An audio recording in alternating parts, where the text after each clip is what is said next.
Manic, pertaining to or affected by excessive excitement or enthusiasm, craze.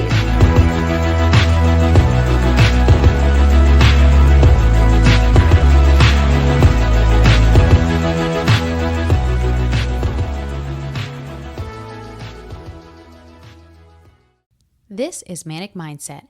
It's time for another Manic episode with Haley and Lynn. Join us each week as we dive down the rabbit hole of navigating life while being hyper-focused on success. Our manic moments are where some of our best ideas come from. We not only embrace the chaos, we thrive in it. Hey guys, welcome back to Manic Mindset. And this week we're going to talk about your purpose. Hey. So this one I think is very cool. I think you can apply this to everything you do in life, everyone you interact with. Everything should have a why. Really, once you find your why and what your purpose is, you will become hyper focused on that, and you won't be able to stop yourself. You won't be able to stop the thought process that is happening in your mind to achieve the why. Mm-hmm. The reasonings you're doing it. And I say this because a lot of people will be like, oh, my why is my family. Cut it out. Everybody loves their family. Mm-hmm. Everybody likes it. And you need to get in deeper than it just being like my family, right? Mm-hmm. The why can be around your family, but we need to dive in a little bit deeper on that. And once you do that and you understand what you're sacrificing for and the things that you're doing, you can really hone in on your purpose and create that why. Rewarding yourself when you are ticking off things in your business to, it could be something small. Like I could say, like, this week I'm going to have a listing and a buyer. Mm-hmm. And then I need to reward myself for that. Typically it's a glass of wine. Okay. But it could be, I'm going to buy this new pair of shoes that I wanted for myself. I'm not getting them unless I achieve this. And the reason that I say that is because, you could probably afford the shoes. You could probably afford the vacation or whatever it is that you're working towards. But if you give yourself this goal and you don't reach it because you weren't motivated enough that week to do it,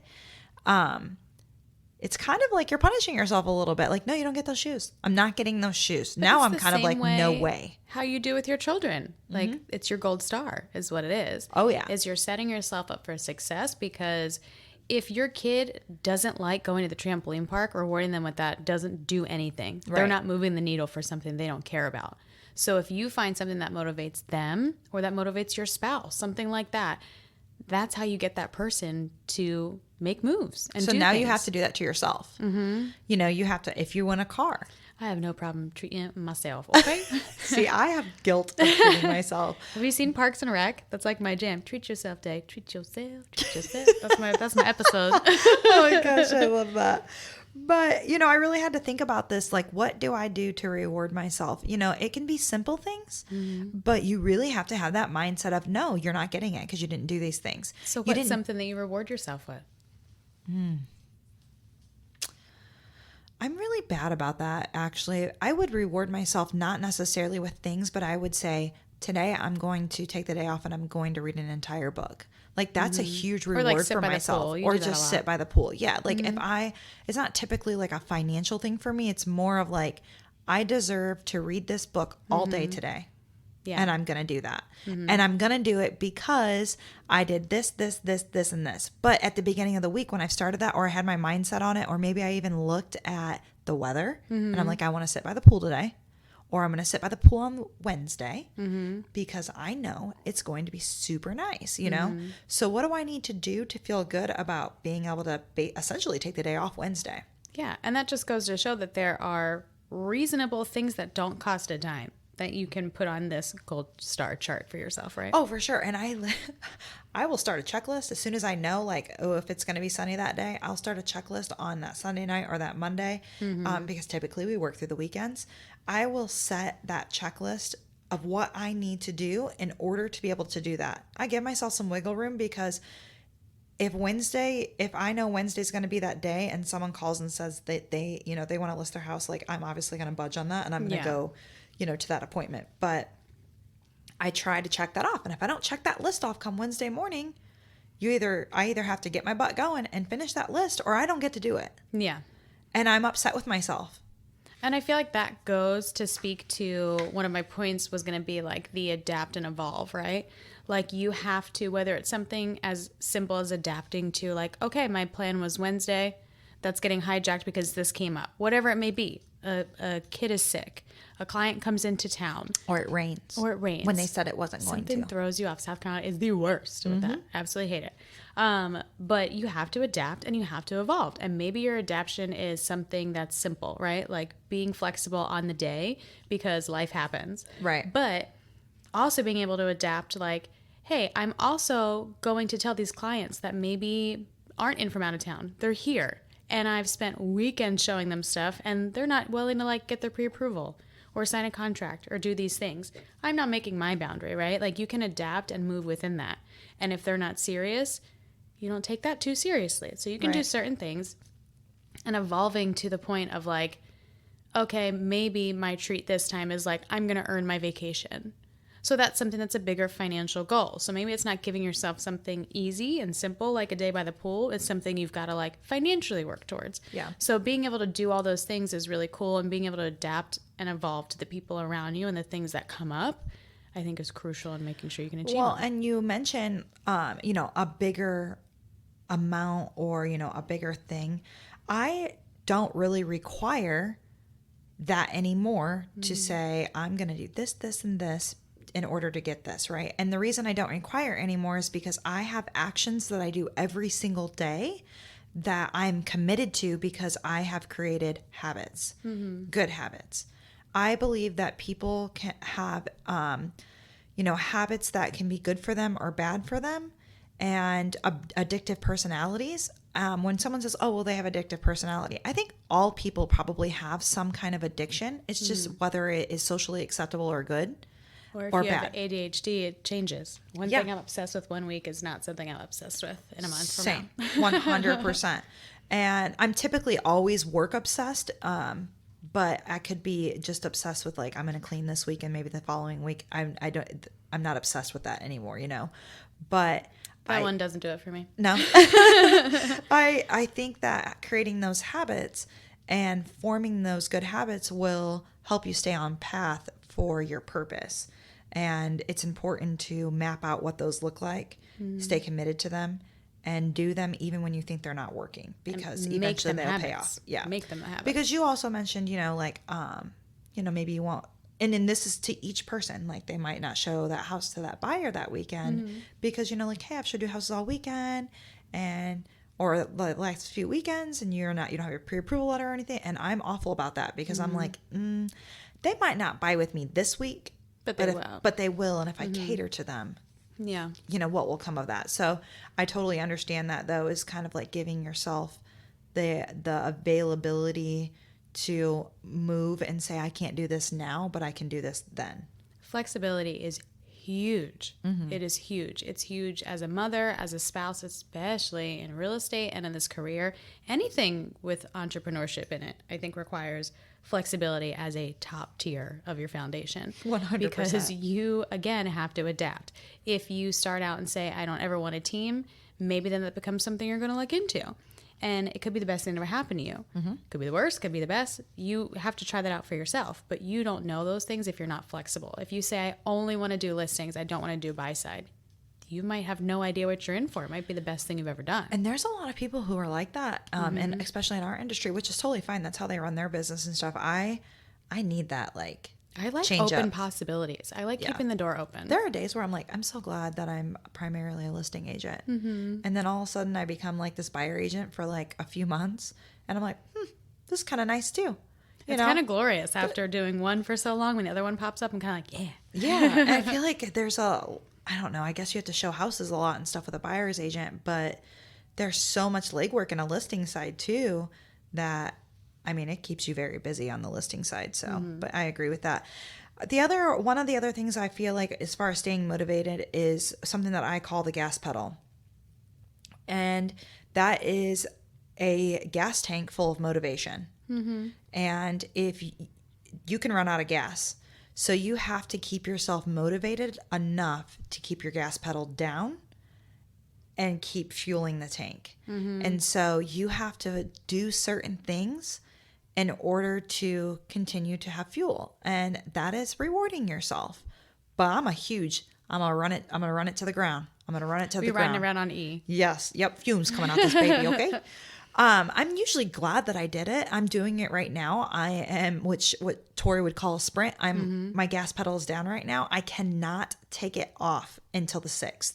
Actually, I'm not even planning on taking it off until the 7th, because the 6th, I know I'm going to be in Italy. Yes. On the 6th, I know I'm going to be in an airport for several hours, and I am looking forward to that time to work. Oh yeah, that's the best downtime I'm ever. managing my time wisely, so when I hit the ground in Italy at 9:00 in the morning, I can hit the ground running, and I know that I have done everything possible until I was on E to do what I needed to do in my business. So now I can go and fill up my gas tank full of motivation again. I should have talked to Tori and made sure that you had the worst time change flight ever. So by the time you landed, everybody was already sleeping your whole trip. Let me tell you what, I mapped that out last night. Of course you did. I Googled what time it was in Rome. I Googled what's the time difference. I was trying to figure out what time is it going to be when There's I'm an there. app. Because I care about my sleep. And So- Tori does not. She can go 3 days without sleep. I That's can't my do girl it. right there. Nope. That's my girl. We gonna look like shit, but we gonna have fun. I'm so scared. There's an app. So for military spouses, when your spouse is like, maybe they're traveling or they're in a place with a different time range, and like they have all these different things on this app, you can put up like my home time, my husband time, my whatever time. So especially if your person is like traveling, or like you're going to be taking the trains, planes, all sorts of things, you can kind of set that up, like Dylan's time in South Carolina, my time, I need whatever to it may do be. that, because I was even thinking that for clients. If I go back to the hotel room and I'm working and I'm like, okay, Yeah. I'm going to start working now. And Well, it's they're easy like, to it's 3:00 in the forget. morning here. I'm like, Yeah. oh. Yeah, I've so I done it wasn't before. sure. I've called somebody, and luckily they were nice about it, because I would not be nice if someone woke me up at 3 a.m. No, not at all. But how you talked about habits, I really think hand in hand with that goes the influence you surround yourself with. That's huge. Yeah. And again, I double back to like this mom kind of thing, like influencing. Who you surround yourself with has an impact and influence on your life. And if you've ever had your kids have a play date and the play date ends and they're like, I didn't really enjoy that. They were kind of mean. They did this, they did that. And I'm kind of like, okay, friendships, you shouldn't leave play dates feeling that way. So if you feel that way, maybe that's not a great choice. Maybe we do better with those selections. So it's good that you say that, like in the kids' perspective, and you're really trying to teach your kids at a young age that they can eliminate things from their life that do not serve them. Intuition, trust that gut. Yes, intuition is huge. But I've seen this thing where, it's okay to have different people in your life. Mm-hmm. It's okay to eliminate things. And the reason that you want to eliminate people and things and distractions is because how could you possibly grow? Those things that are going to hurt you and that don't feel like it's a great thing in that moment, you have to be willing to make a change in your life in order to move forward. I made that change in my life a few years back where I made my circle very small. I'm cordial with people. I'm friendly with people. I absolutely adore people.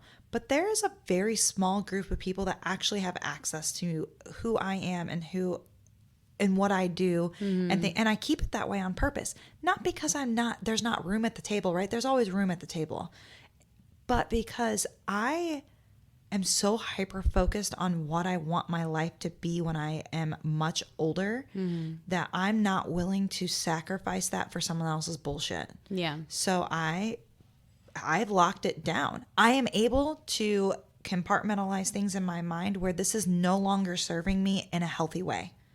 And when I say that, I don't mean serving me and like I need things from somebody, because that's not the case. I mean, are you talking in a positive manner? Are you talking about other people around me that I feel like is bringing negative energy. You're serving your soul. You're serving your mindset. It's not necessarily somebody doing something Am for I you. always thinking, but to that point though, am I the one that's always doing stuff for you and you aren't doing anything for me? Oh, yeah. Like, are you just a taker of energy, a taker of like what I have to offer? Because I've had those people too in my life. And it's not just friends. Yeah. I've had family members who've done that to me. Oh, I've had family members, Quite strangers. recently, I Jeez. had some family members who basically, like growing up, and then when I did hair for 15 years and stuff, like just take, you know, worked for their company to help, paid barely anything. I did hair. I helped them all the time, free products, you know, help all those things. Right. And then the shoe has flipped and now it's like, hey, I would love to be able to help you. And by helping you, it would help me. No. Yeah. And that's family. That's family too. And so I was totally fine with it. My grandmother was more upset about it. I'm like, I don't even really care about it that much. It's the principle of the thing, though. It is, but you're putting so much energy into it. I've always felt like that, especially when I came into real estate. At first, it used to hurt me if like one of my friends wouldn't use me. And then I just kind of got to the point where I was just like, you know, while I'm busy focusing on them not using me, I'm not helping somebody who values me and would love to use me. So I quickly learned that you have to be able to compartmentalize things and keep it moving. It's not about you, it's about them. Yeah. And that is the biggest thing in my life. And that's why I definitely wanted to bring up the fact of mind your own damn business. It's not your business what other people are doing. Not how they spend their money, not who they hang out with, whether you agree with it or not, whether everything in your gut is telling you to tell that person not to hang out with that person. Mind all your business. Right. Mind it. And when I say mind your business, I mean it in a way of put your head down, focus on your purpose and your why, put your gas pedal on, and mind all of your business. Do not be distracted by outsiders. Do not be distracted by thoughts of discouragement. They will throw you off course so fast. With good or bad intentions, things can come in and just completely derail your plan. You don't even realize when a seed planter is around sometimes. I see seeds being planted of evil and nastiness. And I usually can tell somebody who is like, I'm like, you just keep planting little seeds of doubt in people. And that is icky, right? So when I say mind your business and keep your head down, keep your circle tight, keep your head down, be hyper-focused, put down that gas pedal, and do not allow people who are planting seeds, good or bad, around you when you are in those moments. Be very aware of what's happening. Tell people what is going on. This goes back to the few episodes that we had a while back when you have to have those conversations with the people that are around you. If I know I'm going into a gas pedal moment, I might have to tell my husband, hey, I have all this going on. I'm ready to build right now. I'm going to put my head down and I'm going to put down the gas pedal, and it's going to require a lot of energy and a little sleep. Buckle up. Buckle up. It's coming. And I'll say the same thing to my friends, like, hey girl, love you. I want to hang out. I want to do dinner. I want all of us to get together. Let's schedule this time because after this time or before this time, I am going to have my head down and I will not be reachable during these times. But just like the other day, we were talking to a friend giving advice, and I was saying, like, you know, if someone's disappointed in kind of the level of engagement that you're giving them, the level of access you're giving them, you don't owe anybody anything. So if you're going to get with someone and to hang out or meet a client and it's like, hey, I have from 9 to midnight. I don't. I have from 9 to 10. Make it work. You might go home at 10 and sit on your ass on the couch until midnight. But you get to decide what you do with your time. Yeah. And how flexible you want to be. And you're protecting a part of your peace. You know, and Chip was always really good about this. You know, he would always tell me, like, you can book an appointment when you don't have an appointment. Exactly. You don't have to know I'm at Publix. You have to know I'm in a meeting. Right. I'll call you back in a minute. And people might not like to hear that. But how the heck do you expect us to get along? Yeah. Or get on with what we need to do in our day-to-day life if we don't schedule out that time? Everything in my life is a meeting. Everything is a time block, is a schedule. And that is how I stay on track to my purpose, to my why. Speaking of Chip, one of the things he had in our team meeting today I really liked was the quote of the day. Willie Nelson, which points for that. Once you replace negative thoughts with positive ones, you'll start having positive results. Ooh, I love it. And I love that because too. if you are negative, you attract and influence negative. And you're not adapting, you're not evolving. And if you're positive, you're bringing those people in that are like-minded people, and like-minded people will either excel you or hurt you. Well, I crack up because my mom, I took a picture of her in the car yesterday because she was complaining about how You always do her dirty with the pictures. I do. So one of my go-tos is when someone is complaining or upset about something that is so not a reason to be upset. It's like a very privileged upset, right? Yeah. It's a dumb thing to be upset about. I typically take a picture of them. And I'm gaslighting somebody right now with this picture, okay? I'm just going to be honest with you because I will First take... step is admitting you have a problem. Yes, I will take a picture of you. And I took a picture of my mom in the car the other day, and she's like, "What are you taking a picture of me for?" I'm like, "I want you to see your face and what it looks like for somebody who is so upset about not having blue cheese crumbles, enough blue cheese crumbles and the blue cheese chunky dressing." She was so mad. I was like, "I need to get a picture of this. I don't think you even realize how upset you are about these blue cheese crumbles right now." I mean, I'm passionate about my cheese. Yeah. Well, she was like, "Well, now that you've made a thing about it and you took a picture and made it even bigger, it's really not that big of a deal." I'm like, "But your face says otherwise." Accountability. Yeah, your face says otherwise. So I sent it to my sister, and I was like, "This is the look of disgust when the blue cheese crumbles are not in the chunky dressing." Oh my God. But I'm very much like, "Yeah, but you had dressing for your salad. Yeah.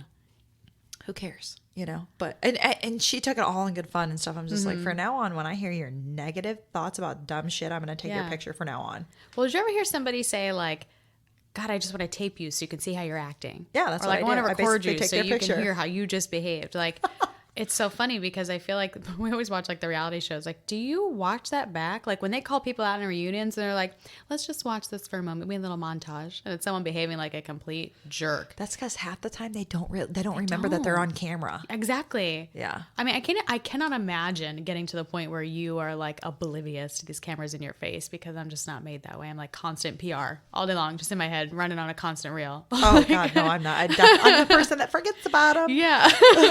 But I think a really important thing is finding your purpose and avoiding false purposes. So if you get into, especially with like real estate, if you get into it, first off, if you get into real estate because you're like, "God, I want to make so much money." It's so cute that you think that. One of my least favorite things as a real estate agent is when people see their like statement, right? And it's like commission.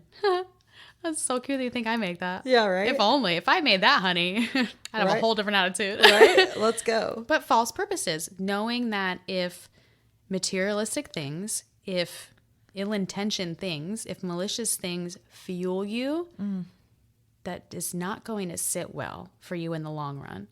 So if your why is money, money, money, money, money, good luck with that. It's probably all you're going to have left when everything is said and done. Do you think that you can have short-term whys and long-term whys, or is it just a one why?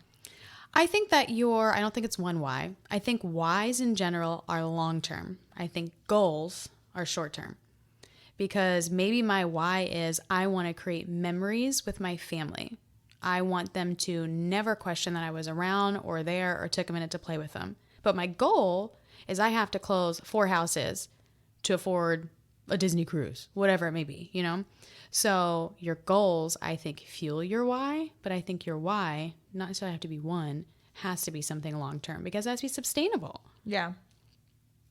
I agree. And one of my why is to have the freedom to enjoy my family. And that can be the freedom to, financially manage my schedule better. Mm-hmm. My why is that exact thing, to enjoy my life to the fullest without ever having to worry about how to keep the heat on or anything like that. So, yeah. Definitely. And well, that goes back to what you said in the beginning. Like, we made a joke, like your family is not like, that's not your why. Your family can be your why. Your goals can't, I don't think your goals can be the same thing as your why, right?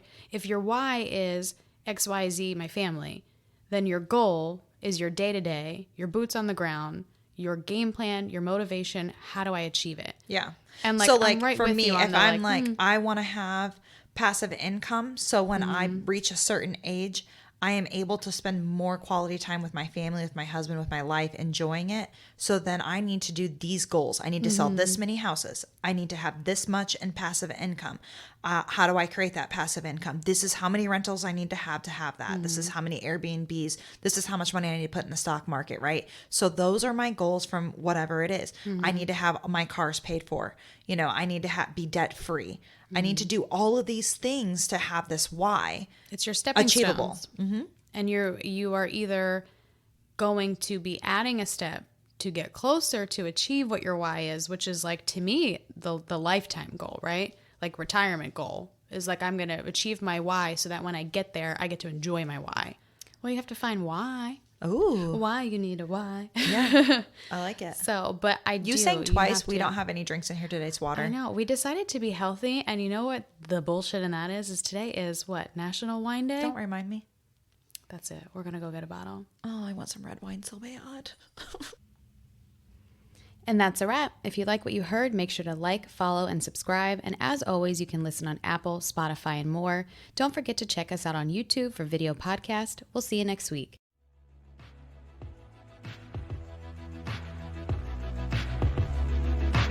Manic, pertaining to or affected by excessive excitement or enthusiasm, craze.